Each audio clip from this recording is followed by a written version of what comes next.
KBR Inspiratif, terpercaya. Center for Indonesia Strategic Development CISDI juga melakukan survei terhadap lebih dari 1.000 responden sepanjang Desember 2020 sampai Januari 2021 terkait konsumsi rokok. Dan hasilnya mereka menemukan perubahan perilaku merokok selama 10 bulan pandemi, terutama pada masyarakat yang terdampak secara ekonomi. Ada 2 temuan utama dalam survei ini.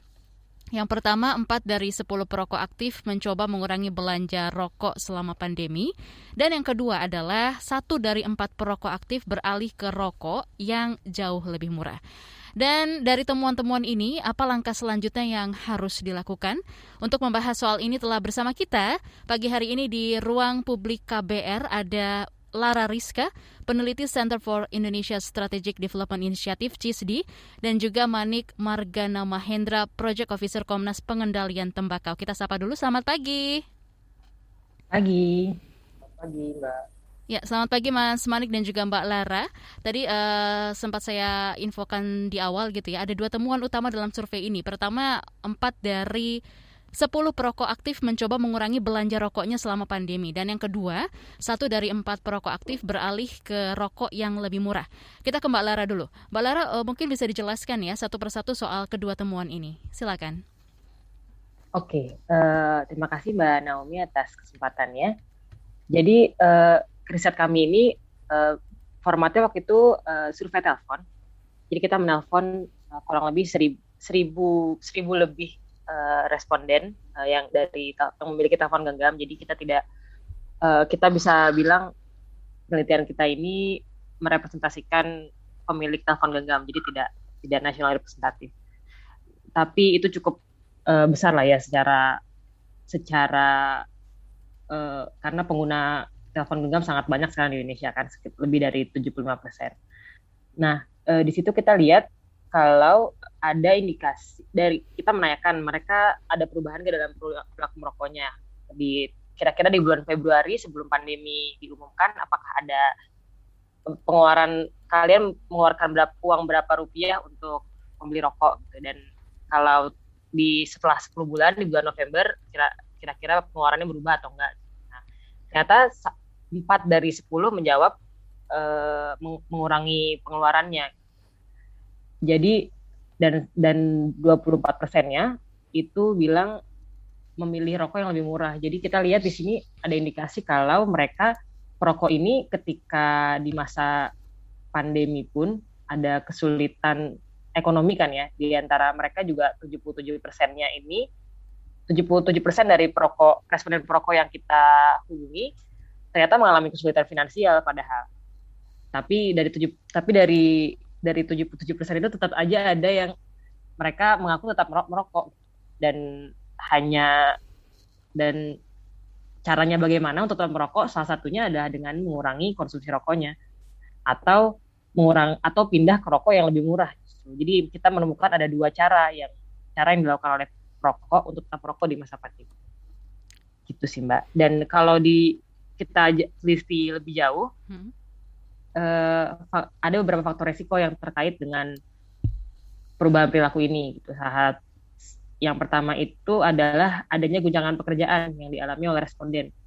Jadi kita lihat orang-orang yang mengaku mengalami pengurangan waktu kerja itu cenderung mengurangi konsumsi rokoknya dan juga mengurangi pengeluaran untuk merokok. Jadi kita lihat ini adalah sebagai suatu cara ya, karena perokok ini memang tetap bisa ngerokok walaupun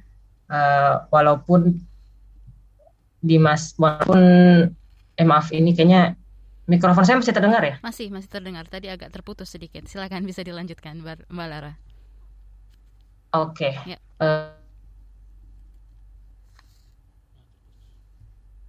Halo? Iya, oke. Bisa diulang kembali ya, mungkin? Halo, cek. Ya, silakan. Iya. Baru terdengar jelas.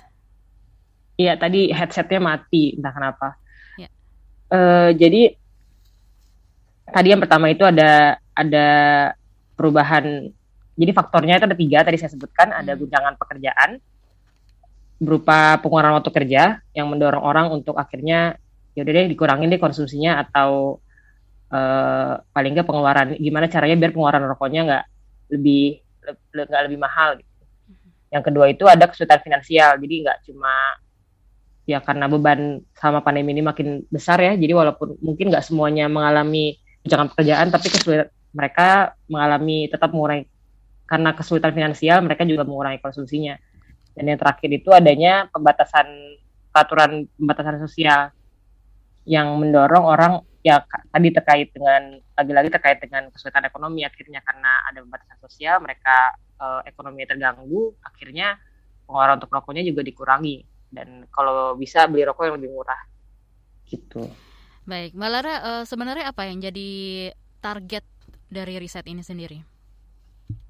Kita sebenarnya pertanyaan dasarnya adalah kita ingin tahu nih, melihat situasi pandemi di Indonesia yang itu mengubah kebiasaan perilaku masyarakat secara umum ya, dari yang kita biasanya kerja di luar jadi kerja di rumah, atau banyak aspek di kehidupan kita yang berubah gitu. Makanya kita penasaran juga apakah pandemi ini sebenarnya bisa mendorong perubahan yang sifatnya positif seperti perubahan perilaku merokok.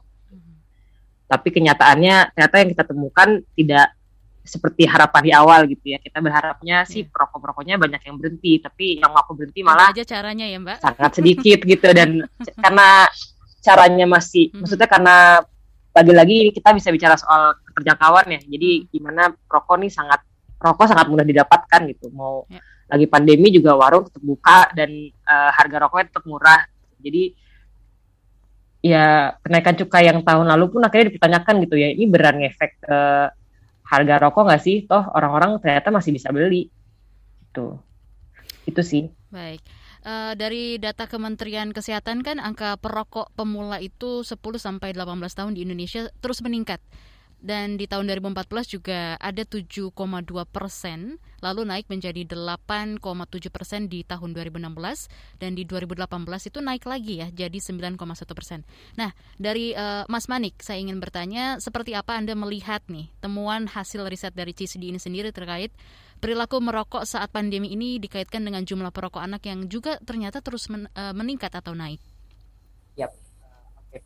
Sebelumnya terima kasih Mbak. Kalau aku sendiri melihat hasil temuan riset dari CISDI ini itu justru malah semakin menguatkan bahwa harga rokok itu memang harusnya punya kenaikan yang signifikan gitu ya. Kenapa? Karena kalau tadi kita coba lihat, salah satu pertimbangan atau motif dari masyarakat akhirnya mengurangi rokok atau tadi beralih lebih kepada motif ekonomi gitu, bukan karena kesadaran atas masalah kesehatannya juga gitu. Artinya di sisi lain rokok ini yang kita sama-sama tahu itu kan punya karakteristik adiktif ya. Jadi cukup sulit sekali untuk seseorang itu akhirnya mau berhenti merokok. Salah satu alasan yang kemudian bisa membuat mereka menguranginya atau kemudian beralih ke yang lebih murah adalah harganya gitu, karena carinya yang lebih murah. Nah ini menurutku justru ini jadi sebuah ladang evaluasi sebenarnya. Tadi benar yang sudah sempat disinggung sama Kalara. Sebenarnya apa sih makna dari kenaikan cukai rokok itu kalau misalnya tidak secara signifikan mengubah harga rokok di pasarannya juga gitu. Artinya kalau misalnya nih kita masih punya banyak masyarakat masih punya banyak pilihan harga rokok yang murah banget misalnya, atau ada harga rokok yang lumayan mahal, artinya kan kita menyediakan opsi. Nah, pemerintah masih menyediakan opsi buat masyarakat untuk bisa tetap merokok gitu. Nah itu menurutku harus jadi sebuah evaluasi, apalagi di tengah pandemi ini gitu. Ditambah untuk ke anak-anak itu sendiri gitu ya, ada masalah PSBB segala macam, mungkin mereka memiliki ini aku bilangnya mungkin ke mental health ya, yang akhirnya bisa dibilang mendorong mereka untuk mencoba sesuatu hal baru, termasuk diantaranya adalah rokok ini sendiri. Ditambah lagi rokoknya ini gitu, itu juga bisa dijualnya ketengan, jadi bisa dibelinya harganya masih terjangkau banget sama anak-anak gitu. Mereka coba-coba itu karena ya mereka bandingin sama harga biskuit gitu, harganya nggak jauh-jauh dan masih bisa mereka jangkau. Akhirnya ya lambat laun bukannya mustahil gitu ya, rokok anak di Indonesia bisa terus naik kalau seandainya nggak ada regulasi yang memang juga jelas mengendalikan harga rokok maupun aksesibilitasnya ya, terutama buat rokok pemula anak-anak maupun masyarakat pasif besar. Karena yang jadi concernnya kan tadi juga adalah masalah ekonomi gitu.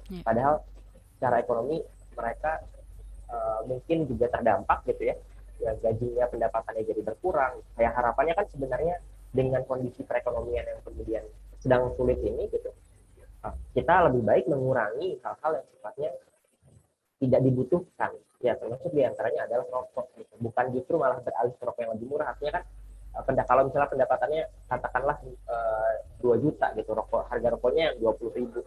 Tapi kalau misalnya pendapatannya turun misalnya jadi 1,5 juta, harga rokoknya yang 15.000, itu kan ya sama aja sebenarnya. Jadi itu yang mungkin bisa kita coba elaborasi lagi ke depannya supaya pandemi ini bisa jadi momentum sebenarnya ya bagi masyarakat maupun pemerintah untuk sama-sama belajar bagaimana mengendalikan keuangannya, ekonominya itu sendiri maupun masalah kesehatan. Itu sih Kak, menurutku. Baik, Mas Manik. Kalau dari Mbak Lara sendiri nih, Mbak, temuan CISDI dari sebelum pandemi ini seperti apa? Apakah perokok anak juga cukup tinggi? Iya, kita sebenarnya selama ini kalau untuk terkait perokok anak kita nggak pernah bikin survei yang secara spesifik mencari tahu soal itu ya. Tapi kita berpegangan sama data-data yang dimiliki pemerintah, salah satunya di Riskesdas tahun 2018, itu yang kita tahu angka perokok anaknya naik, yang anak perokok usia kurang dari 10 sampai 15 tahunnya naik persentasenya 9,1% gitu. Dan seperti yang tadi kata Manik bilang, memang ini keterkaitannya sangat erat dengan keterjangkauan dan harga gitu. Dan kalau yang seperti yang kita udah cari tahu sebelumnya, kayak soal betapa variasi harga rokok di Indonesia itu sangat banyak, dan kita sempat juga bikin kajian tentang kita mencoba mensimulasikan gitu ya, kira-kira dari menggunakan data IFLS, kira-kira orang-orang tuh rokoknya ketika ada kenaikan harga rokok tuh kira-kira mereka akan switch ke rokok yang lebih murah atau enggak. Ada jawabannya ternyata memang iya, mereka pindah secara simulasi ya, ini kan simulasi ekonomi, itu dibuktikan kalau mereka memang cenderung untuk ketika ada kenaikan harga rokok yang tidak terlalu signifikan dan variasinya masih banyak, orang-orang akan cenderung memilih untuk berpindah daripada berhenti ataupun ataupun mengeluarkan lebih banyak uang untuk itu gitu. Jadi makanya selain kenaikan harga rokok, kita juga sangat